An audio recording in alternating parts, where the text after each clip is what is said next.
تو جہاں سے آنا تھا وہاں توجہ دینی چاہیے تھی کہ جہاں صرف ایک سبب تھا، ذریعہ تھا۔ حضرت اویس کرنی رضی اللہ تعالیٰ عنہ، ہمارے صوفیاء میں ایک لفظ بولا جاتا ہے فقر بوذر، یعنی کچھ لوگ ایسے ہیں جو سیدنا ابو ذر غفاری رضی اللہ تعالیٰ عنہ کے طریقے پہ چلتے ہیں۔ ایک لفظ بولا جاتا ہے فقر بوذر، کچھ لوگ فقر بوذر کے قائل تھے، اسی مزاج کے قائل تھے حضرت سیدنا اویس کرنی رضی اللہ تعالیٰ۔ ان کے ذہن میں ایک بات بیٹھ گئی تھی کہ یار دینے والا اللہ ہے، ہماری جو غفلت ہے نا وہ بھلا کیوں ہوئی ہے؟ وہ اس لیے ہوئی ہے کہ پیسے کسی کو بھی برے نہیں لگتے، پتہ نہیں ان میں کیا کشش ہے۔ یہ نہ آپ کسی جگہ بھی ان کا نام لے لیتے ہیں، یہ کسی جگہ بھی آ جاتے ہیں تو یہ برے لگتے ہی نہیں۔ یہ جناب بڑی بڑی فقیری کا دعویٰ کرنے والے اور لوگوں کو طریقت اور تصوف کا درس دینے والے، ان کو بھی یہ اچھے لگتے ہیں۔ یہ تو جناب جو لوگوں کو کہہ رہے ہیں فقیر ہو جاؤ فقیر ہو جاؤ، وہ خود امیر ہوتے جا رہے ہیں۔ یہ پتہ نہیں ان میں کیا ایسا خاص۔ ہمارے ایک استاد تھے تو مزاج میں بڑی ظرافت تھی، حالانکہ بڑے اللہ والے بندے تھے، تو بات بڑی وہ دل لگی کی کیا کرتے تھے۔ تو ایک دن ہم نے پوچھا استاد جی خوشبو کون سی اچھی لگتی ہے؟ کہنے لگے بیٹا جو پیسوں میں سے آتی ہے وہ مجھے بڑی اچھی لگتی ہے، اس لیے کہ ملتے کم ہیں۔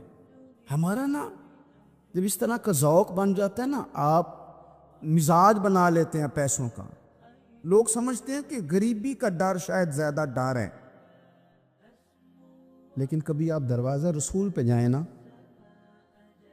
تو حضور نے تو کوئی اور ڈر بیان کیا ہے۔ حضرت ابو عبیدہ بن جراح رضی اللہ تعالیٰ عنہ بحرین سے نا مال لے کے آئے بہت سارا، حضور نے بھیجا، جزیہ لینے گئے یا مال غنیمت کا کچھ مال تھا، آپ لے کے مسجد میں آئے تو لوگوں کو پتہ چل گیا کہ آج مال آیا ہے۔ اب سب کو حصہ ملتا تھا اس میں سے، بدریوں کو زیادہ ملتا تھا، باقی لوگوں کو بھی ملتا تھا۔ تو فجر کی نماز کے بعد لوگ گھروں کو جایا کرتے تھے، لیکن آج پتہ چلا نا مال آیا ہے۔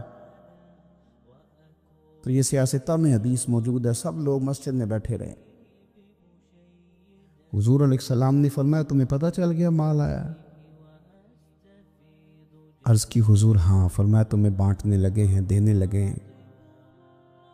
ہم نا غریبی سے ڈرتے ہیں، ہم اپنے بچوں کے لیے دعا کرتے ہیں ان پہ غربت نہ آئے، ہم اپنے بہن بھائیوں کے لیے دعا کرتے ہیں ان پہ غربت نہ آئے، کرنی چاہیے، لیکن ذرا اس حدیث کے مفہوم کو بھی دیکھیے گا۔ نبی پاک صلی اللہ تعالیٰ علیہ وآلہ وسلم نے فرمایا تمہیں دینے لگے ہیں، مال آ گیا ہے، لیکن میرے قریب نے اپنی امت کے لیے جس چیز کا ڈر محسوس کیا وہ کیا ہے؟ حضور کے دل میں کس چیز کا خدشہ تھا وہ کیا ہے بیان کیا۔ حضور فرمانے لگے لوگو مجھے تم پر غربت کا ڈر نہیں، یہ ڈر نہیں کہ تم غریب ہو جاؤ گے، بلکہ مجھے تو ڈر ہے کہ تم پر دولت پھیلا دی جائے گی، تم زیادہ مالدار ہو جاؤ گے۔ خوف غریبی کا نہیں، خوف تمہارے مال کا ہے۔ اور حضور فرماتے ہیں کہ پھر تم انہی باتوں میں مبتلا ہو جاؤ گے جن میں پرانی امتیں مبتلا ہوئی تھی، اور جب وہ اللہ کی نافرمانی میں مبتلا ہوئی تھی تو پھر وہ ہلاک کر دی گئی تھی۔ مجھے ڈر ہے، مجھے ڈر ہے۔ ہاں جہاں دولت آتی ہے وہاں سستی بھی آتی ہے، جہاں دولت آتی ہے وہاں معاذ اللہ عیاشی بھی آتی ہے، جہاں دولت زیادہ آ جاتی ہے وہاں پھر لوگ ہر چیز کو دولت میں تولنے لگتے ہیں۔ جہاں دولت زیادہ آتی ہے میرے بھائی، پھر لوگ سمجھتے ہیں کہ ہر چیز میں خرید لوں گا، پھر لوگوں کے ذہنوں کے اندر اس طرح کا فطور آتا ہے۔ حضور نے فرمایا مجھے ڈر ہے تمہارے دولت مند ہونے کا، ڈر ہے دولت مند ہونے کا۔ یارو اپنے پیسوں سے ڈرا کرو، اپنی جائیدادوں سے ڈرا کرو، اپنے مال سے ڈرا کرو۔ وہ ہم نے جو بڑے بڑے محلات تعمیر کرنے شروع کیے ان سے ڈرا کرو، اس لیے کہ حضور نے فرمایا مجھے ڈر ہے۔ حضرت ابو بکر صدیق رضی اللہ تعالیٰ عنہ تشریف فرما تھے، ہمارے نا بچے بہت زیادہ آسانی مانگتے ہیں. اقبال نے کہا لہو مجھ کو رلاتی ہے جوانوں کی تن آسانی. جب میں جوانوں کا مزاج دیکھتا ہوں نا کتنے آرام پسند ہو گئے ہیں تو پھر میری آنکھوں سے لہو بہتا ہے. لہو مجھ کو رلاتی ہے جوانوں کی تن آسانی. ان کا وجود اتنا آسانی کا ماحول لینا چاہتا ہے. ذرا سی بھی کوئی تکلیف آپ دیکھ لیں، لائٹ بند ہو جائے تو مصیبت کھڑی ہو جاتی. کسی جگہ چند منٹ کے لیے آدھے گھنٹے کے لیے ٹریفک بند ہو جائے تو مثلاً کیا ہو جائے گا. لیکن یہ کہ طبیعتوں میں تلخی، اور جب وہ گاڑیاں آہستہ آہستہ چلتی ہیں تو ایک دوسرے سے آگے بڑھنے کی وہ شدت، وہ ہمارے مزاج میں ایک دوسرے کے بارے میں دل میں بڑے بڑے جملے کیوں؟ اس لیے کہ ہماری طبیعت آسانی پسند ہے.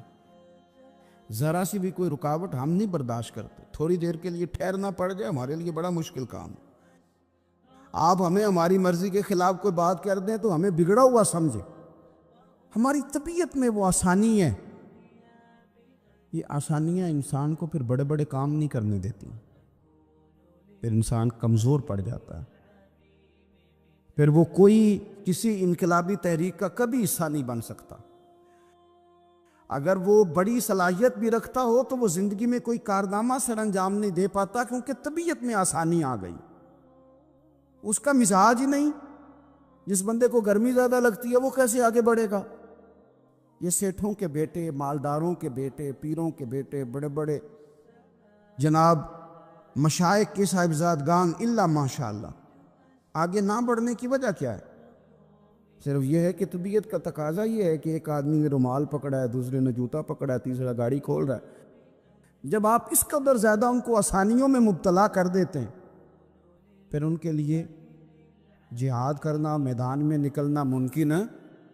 حضرت یوسف علیہ السلام کے بھائیوں نے کہا کہ سمجھ تو آ گئی ہے ہمیں کہ ہم نے زیادتی کی، ظلم کیا، اب کرنا کیا ہے؟ تو جناب یوسف کہنے لگے کچھ بھی نہیں کرنا، جاؤ تمہیں معاف کیا. معافی مل گئی.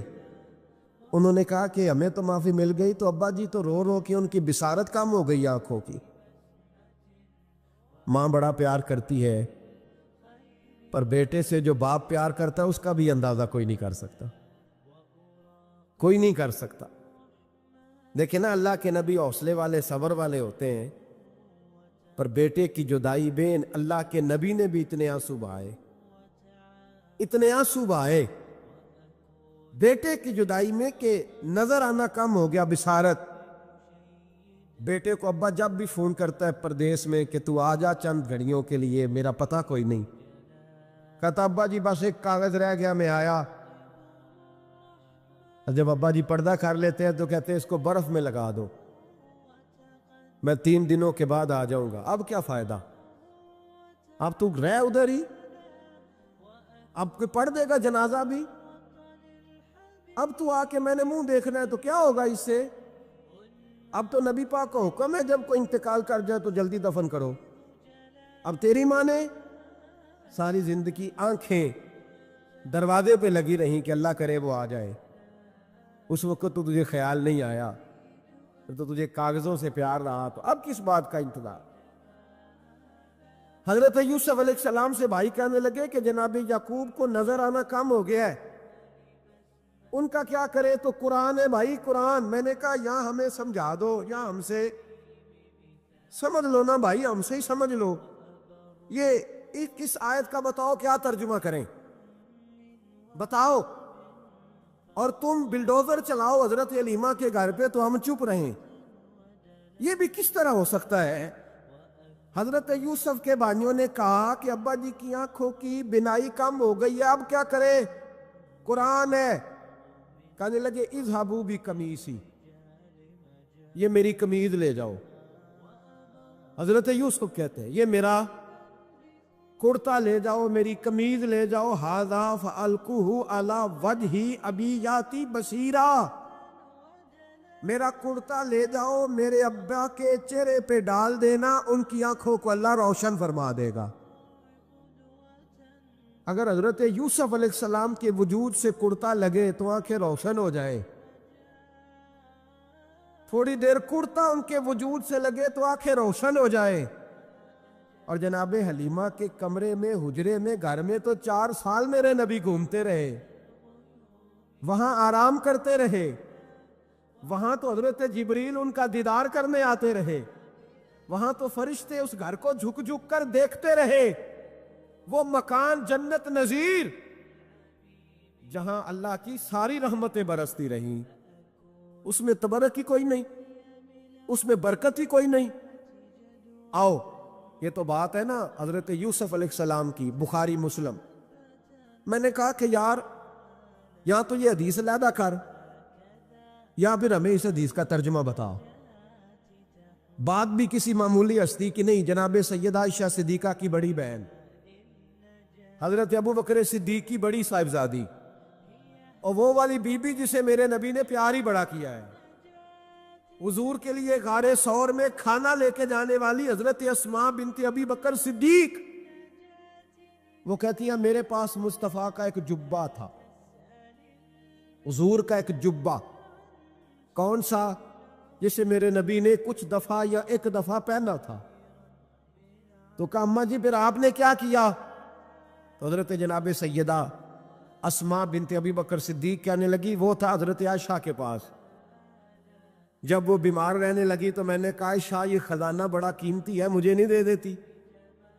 وہ جبہ میں نے لے لیا. بخاری مسلم ہے، بخاری مسلم.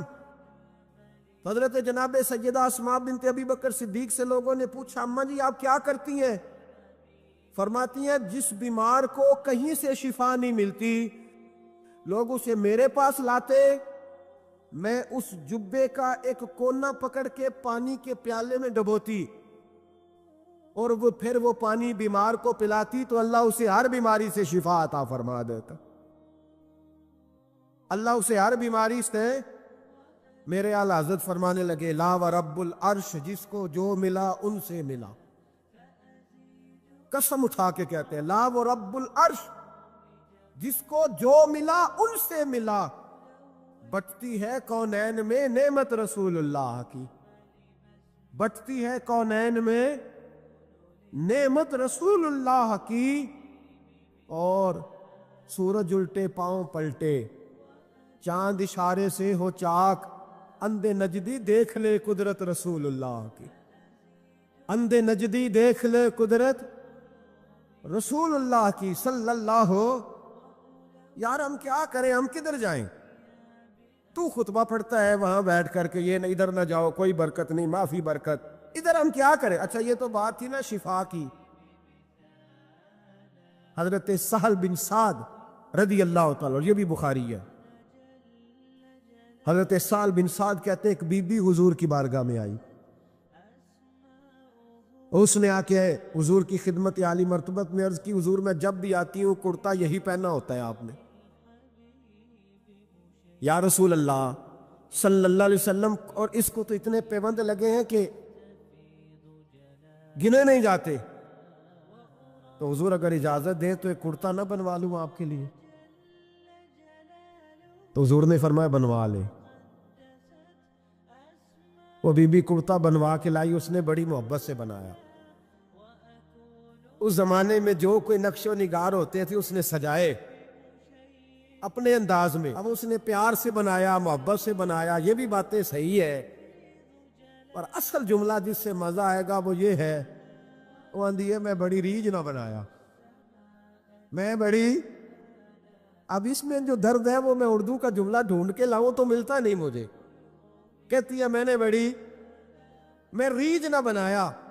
تو محبوب پاک کی بارگاہ میں لا کے تھال میں پیش کیا. حضور کی بارگاہ میں تھال میں. کچھ بندے زیادہ نیک ہو جاتے، سامنے والے کو پرہیزگاری کا مشورہ دیتے، کہتے کسی کو کوئی شے نہ لیا کرو. تو میں نے کہا اگر حضور لے لیں تو طلب کرنا منع ہے، لیکن قبول کرنا تو میرے مصطفیٰ کا طریقہ ہے. تو بھائی یہ ہمیں نہ اتنا ہی نیک بناؤ جتنا میرے رسول نے ہمیں بنایا ہے. 2 قدم آگے بڑھ کے کچھ لوگ مشورے دیتے ہیں، یہ مشورہ درست نہیں. نبی پاک نے فرمایا تو کسی سے طلب نہ کر، لیکن اگر کوئی تیری طرف تحفہ بڑھائے تو اسے قبول کر، محبت میں اضافہ ہوگا۔ جب حضور قبول کرتے ہیں جو کائنات کو بانٹتے ہیں، تو پھر تو دوسرے پہ کیسے پابندی لگا سکتا ہے؟ میرے رسول کریم علیہ السلام کو اس نے پیش کیا کہ حضور قبول کر لیں، حضور نے قبول کیا۔ اب حضور اس کا چہرہ دیکھنے لگے، مسکرا کے فرمایا تیرا دل کرتا ہوگا میں پہن کے بھی دکھاؤں؟ بے خبر ہو جو غلاموں سے وہ آقا کیا ہے، تیرا دل کر رہا ہوگا پہن کے دکھاؤں؟ تو کہا حضور دل یہی کرتا ہے، میں ٹھہر میں پہن کے آیا۔ قربان جائیں کیا اندازے۔ اچھا یہ سب کا نصیب بھی نہیں، یہ تبرک لینا، برکت لینا، لے کے آنا، یہ سب کا نصیب۔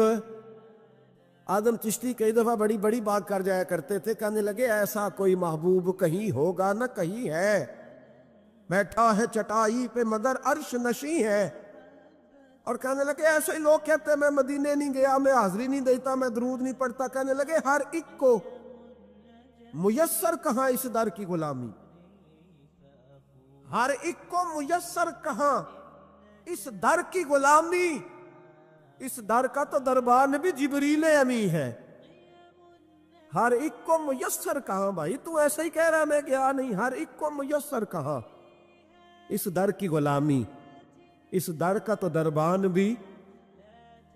ایک جگہ کہنے لگے تمہارے رخسار کی تجلی تجلی نور سرمدی ہے، یہ مہر و ماہ کی ضیاء نہیں ہے، تمہارے چہرے کی روشنی ہے۔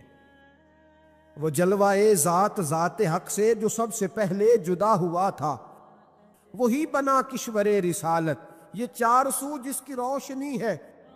جو ہم بشر ہیں تو وہ بشر کیوں، جو وہ بشر ہے تو ہم بشر کیوں، یہ راز ہے ایک، اسے وہ سمجھے جسے حقیقت سے آشنی، جسے حقیقت سے آ گئی ہے۔ اور پھر آدم چشتی کہنے لگے زمانہ حیران کہ ایک بشر لامکان پہ پہنچا تو کیسے پہنچا، زمانہ حیران ایک بشر لامکان پہ پہنچا تو کیسے پہنچا۔ میں محو حیرت ہوں کہ عرش کی جہاں زمین پہ کس طرح رہ رہی ہے، میں محو حیرت ہوں کہ عرش کی جہاں زمین پہ کیسے رہ رہی ہے۔ تو بھائی نبی کریم علیہ السلام نے کہا تو ٹھہر میں پہن کے آیا۔ حضور اندر تشریف لے گئے، تھوڑی دیر کے بعد پہن کے آئے۔ اس خاتون کو اتنی خوشی ہوئی کہ اس کی آنکھوں میں آنسو ہی آ گئے، کہنے لگی دیکھو میرا نصیب میں بنا کے لائی ہوں، مصطفیٰ نے قبول فرمایا۔ بڑی راضی ہوئی، چلی گئی۔ حضرت سہل بن سعد کہتے ہیں قریب ایک صحابی کھڑے تھے، اور شارحین نے لکھا ہے معمولی آدمی نہیں، حضرت عبد الرحمن ابن عوف تھے، صحابہ میں سب سے امیر آدمی۔ اللہ اکبر، ذرا لطف دیکھیے گا۔ کہتے ہیں وہ قریب کھڑے تھے، جب حضور نے پہنا نا تو تعریفیں کرنے لگے، کہنے لگے سوڑیاں کمال ہی ہو گئی ہے، معبوم کیا بات ہے۔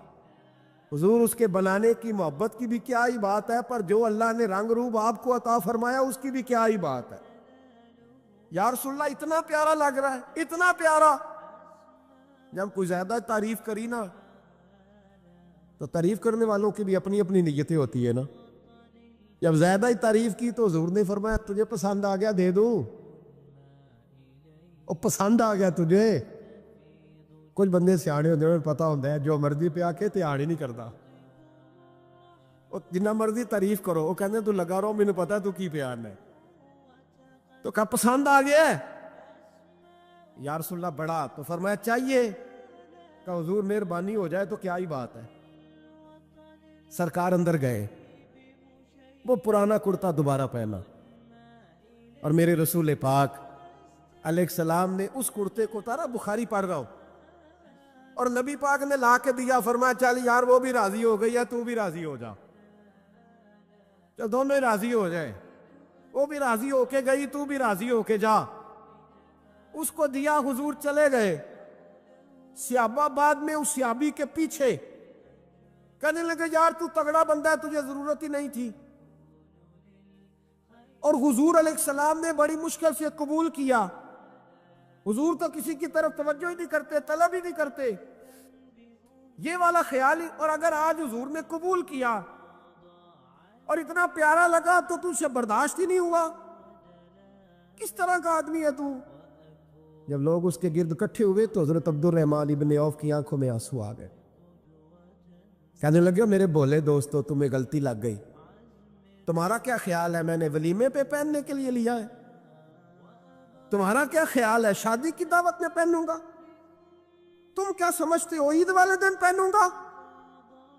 اور گویا اپنی داڑھی کو پکڑ لیا. کہنے لگے دیکھو بال سفید ہو رہے ہیں, پھل پک رہا ہے. گنہگار بڑا ہوں, اگرچہ بدر میں بھی گیا ہوں, احد میں بھی تلوار اٹھائی ہے, مال بھی دیا ہے, ہر جگہ گیا ہوں, پر کسی عمل پر بھروسہ نہیں. یہ کرتا حضور کے جسم سے لگ گیا ہے, اب اسے سنبھال کے رکھوں گا اور مرتے وقت وصیت کروں گا گھر والوں کو کہ جب میں مروں نا تو اس کرتے میں مجھے کفن پہنا دے. مجھے امید ہے جب حضور کا کرتا پہن کے قبر میں جاؤں گا تو رب کے فرشتے مجھ پر عذاب نہیں دیں گے بلکہ بغیر حساب کتاب جنت عطا فرما دیں گے.